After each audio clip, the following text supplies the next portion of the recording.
जय श्री राम, जय श्री कृष्णा। सभी दोस्तों को स्वागत है आपका इस वीडियो में। और इस वीडियो में मैं आपको बताने वाला हूँ भीष्म पितामह के बारे में सारी जानकारी, उनके पूर्व जन्म से लेकर महाभारत के अंत तक। शायद ही आपको पता होगा कि उन्हें पूर्व जन्म में एक श्राप मिला था, जिसके कारण उन्हें पृथ्वीलोक पर जन्म लेना पड़ा। और दोस्तों, भीष्म पितामह ने अपने पिता राजा शांतनु के लिए ऐसी प्रतिज्ञा की जिसके कारण उन्होंने कभी शादी नहीं की। तो क्या दोस्तों आप तैयार है भीष्म पितामह के बारे में सारी जानकारी जानने के लिए? लेकिन दोस्तों, इससे पहले अगर आपके मन में ऐसा कोई व्यक्ति या ऐसे कोई स्थान है जिसके बारे में आपको जानकारी चाहिए तो कृपया कमेंट बॉक्स में कमेंट जरूर करें। भीष्म महाभारत के प्रमुख पात्र हैं। ये महाराजा शांतनु के पुत्र थे। इनका वास्तविक नाम देवव्रत था। राजा शांतनु के बड़े बेटे भीष्म 8 वसुओं में से एक थे।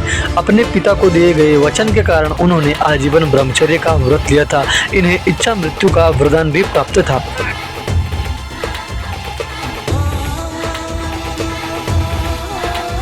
तो दोस्तों, अब बात करते हैं भीष्म पितामह के जन्म के बारे में कि उनका जन्म किस प्रकार हुआ। एक बार हस्तिनापुर के महाराज प्रतीक गंगा के किनारे तपस्या कर रहे थे। उनके रूप सौंदर्य से मोहित होकर देवी गंगा उनकी दाहिनी जांघ पर आकर बैठ गई। महाराज यह देखकर आश्चर्य में पड़ गए। तब गंगा ने कहा, हे राजन, मैं जुहू ऋषि की पुत्री गंगा हूँ और आपसे विवाह करने की अभिलाषा लेकर आपके पास आई हूँ। इस पर महाराजा प्रतीक बोले, गंगे, तुम मेरी दाहिनी जंघा पर बैठी हो। पत्नी को तो वामनी होना चाहिए। दाहिनी जंघा जो पुत्र का प्रतीक है, अतः मैं तुम्हें अपने पुत्र वधु के रूप में स्वीकार करता हूँ। यह सुनकर गंगा वहाँ से चली गई। अब महाराज प्रतीप ने पुत्र प्राप्ति के लिए घोर तप करना आरंभ कर दिया। उनके तप के फलस्वरूप उन्हें पुत्र की प्राप्ति हुई, जिनका नाम उन्होंने शांतनु रखा। शांतनु के युवा होने पर उसे गंगा के साथ विवाह करने का आदेश दे महाराज प्रतीप स्वर्ग चले गए। पिता के आदेश का पालन करने के लिए शांतनु ने गंगा के पास जाकर उनसे विवाह करने के लिए निवेदन किया। गंगा बोली, राजन, मैं आपके साथ विवाह तो कर सकती हूँ, किंतु आपको वचन देना होगा कि आप मेरे किसी भी कार्य में हस्तक्षेप नहीं करेंगे। शांतनु ने गंगा के कहे अनुसार वचन देकर उनसे विवाह कर लिया। गंगा के गर्भ से महाराज शांतनु के 8 पुत्र हुए, जिनमें से 7 को गंगा ने नदी में ले जाकर बहा दिया और अपने दिए हुए वचन में बंधे होने के कारण महाराज शांतनु कुछ बोल न सके। जब गंगा का 8वां पुत्र हुआ और उसे भी नदी में बहाने के लिए ले जाने लगी तो राजा शांतनु से रहा न गया और वे बोले, गंगे, तुमने मेरे 7 पुत्रों को नदी में बहा दिया, किंतु अपनी प्रतिज्ञा के अनुसार मैंने कुछ न कहा। अब तुम मेरे इस 8वें पुत्र को भी बहाने जा रही हो। मैं तुमसे प्रार्थना करता हूँ कि कृपा करके इसे नदी में मत बहाओ। यह सुनकर गंगा ने कहा, राजन, आपने अपनी प्रतिज्ञा भंग कर दी, इसलिए अब मैं आपके पास नहीं रह सकती। इतना कहकर गंगा अपने पुत्र के साथ अंतर्ध्यान हो गई। तत्पश्चात महाराज शांतनु ने 36 वर्ष ब्रह्मचर्य व्रत धारण करके व्यतीत कर दिए। फिर एक दिन उन्होंने गंगा के किनारे जाकर गंगा से कहा, गंगे, आज मेरी इच्छा उस बालक को देखने के लिए हो रही है जैसे तुम अपने साथ ले गई। गंगा एक सुंदर स्त्री के रूप में उस बालक के साथ प्रकट हो गई और बोली, राजन, यह आपका पुत्र है तथा इसका नाम देवव्रत है। इसे ग्रहण करो। यह पराक्रमी होने के साथ विद्वान भी होगा। अस्त्र विद्या में ये परशुराम के समान होगा। महाराज शांतनु अपने पुत्र देवव्रत को पाकर अत्यंत प्रसन्न हुए और उसे अपने साथ हस्तिनापुर लाकर युवराज घोषित कर दिया।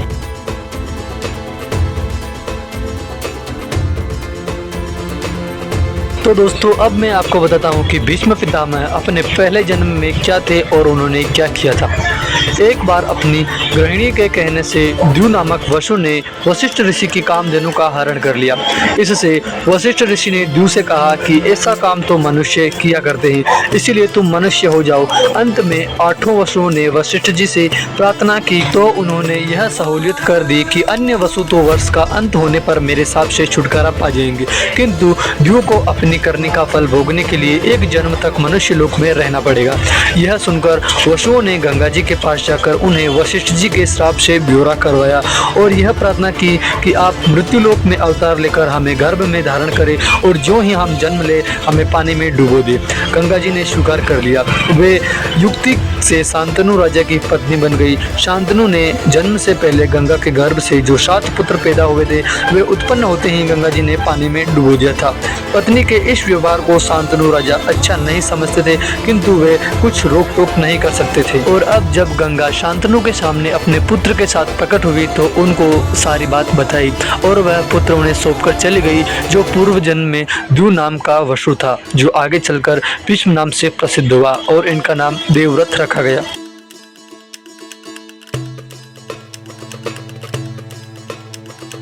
एक दिन महाराज शांतनु यमुना के तट पर घूम रहे थे कि उन्हें नदी में नाव चलाते हुए एक सुंदर कन्या दृष्टिगत हुई।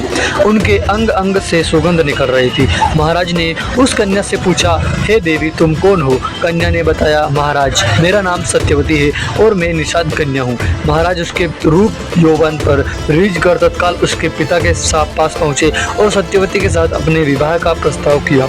इस पर धीवर यानी कि निषाद बोला, राजन, मुझे अपनी कन्या का विवाह आपके साथ करने में कोई आपत्ति नहीं है, परंतु आपको मेरी कन्या के गर्भ से उत्पन्न पुत्र को ही अपने राज्य का उत्तराधिकारी बनाना होगा।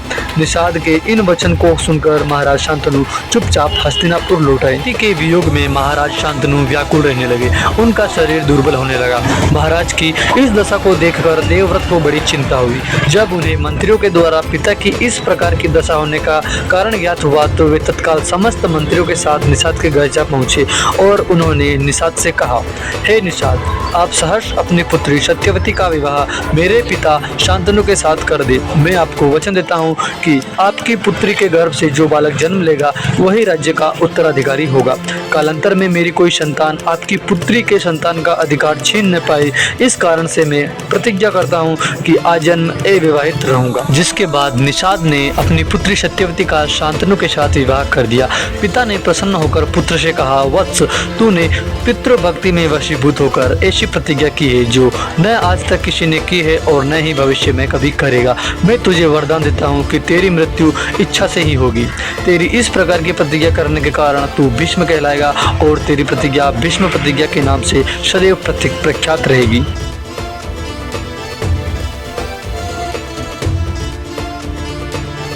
सत्यवती के गर्भ से महाराज शांतनु को चित्रांगद और विचित्रवीर्य नाम के दो पुत्र हुए। शांतनु की मृत्यु के बाद चित्रांगद राजा बनाए गए, किंतु गंधर्वों के साथ युद्ध में उनकी मृत्यु हो गई। विचित्रवीर्य अभी बालक थे। उन्हें सिंहासन पर आसीन करके भीष्म जी राज्य का कार्य देखने लगे। विचित्रवीर्य के युवा होने पर उनके विवाह के लिए काशीराज की 3 कन्याओं को बलपूर्वक हरण करके भीष्म जी ने संसार को अपने अस्त्र कौशल का प्रथम परिचय दिया। बड़ी राजकुमारी अम्बा शालवराज पर अनुरक्त होने से छोड़ दी गई। अन्य दोनों अम्बालिका और अंबिका का विवाह विचित्रवीर्य के साथ कर दिया गया। अभी इसके कोई संतान नहीं हुई थी कि यह भी चल बसा। गद्दी फिर से खाली हो गई। काशी नरेश की बड़ी कन्या अम्बा शाल्व से प्रेम करती थी, अतः भीष्म ने उसे वापस भेज दिया, किंतु शाल्व ने उसे स्वीकार नहीं किया। अम्बा ने अपनी दुर्दशा का कारण भीष्म को समझकर उनकी शिकायत परशुराम से की। परशुराम जी ने भीष्म से कहा कि तुमने अम्बा का बलपूर्वक अपहरण किया है, अतः तुम्हें इससे विवाह करना होगा, अन्यथा मुझसे युद्ध के लिए तैयार हो जाओ। परशुराम जी से भीष्म का 21 दिनों तक भयानक युद्ध हुआ। अंत में ऋषियों के कहने पर लोक कल्याण के लिए परशुराम जी को युद्ध विराम करना पड़ा। भीष्म ने अपने प्रण पर अटल रहे। अब सत्यवती ने भीष्म से बार बार अनुरोध किया कि पिता के वंश की रक्षा करने के लिए तुम विवाह करके राजपाट संभालो, परंतु भीष्म टस से मस नहीं हुए। अंत में सत्यवती ने भीष्म की अनुमति लेकर वेदव्यास के द्वारा अंबिका और अंबालिका के गर्भ से यथाक्रम धृतराष्ट्र और पांडु नाम के पुत्रों को उत्पन्न कराया, जिनसे कि आगे चलकर पांडु के पुत्र पांडव कहलाए और धृतराष्ट्र के पुत्र कौरव कहलाए।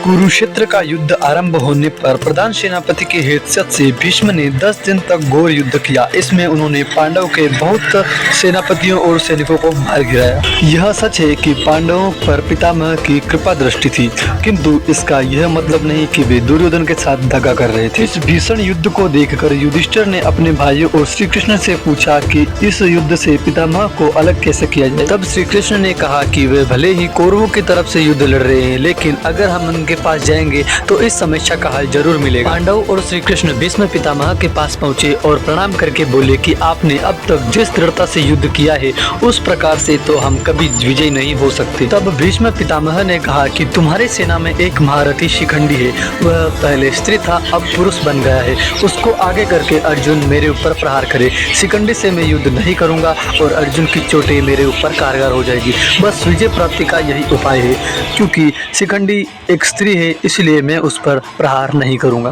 अगले दिन कुरुक्षेत्र में वैसा ही हुआ जैसा कि भीष्म पितामह ने बताया था। उन्होंने शिखंडी पर वार नहीं किया और अर्जुन के तीरों को रोक नहीं पाए और पूरे शरीर पर तीरों की बौछार हो गई। भीष्म का पूरा शरीर तो बाणों पर रखा हुआ था, केवल मस्तक कोई सहारा न रहने के कारण नीचे लटक रहा था। इस समय सूर्य को दक्षिणायन में देखकर भीष्म ने उचित अवसर की प्रतीक्षा में अपने प्राण को रोक लिए, क्योंकि उन्हें इच्छा मृत्यु का वरदान प्राप्त था।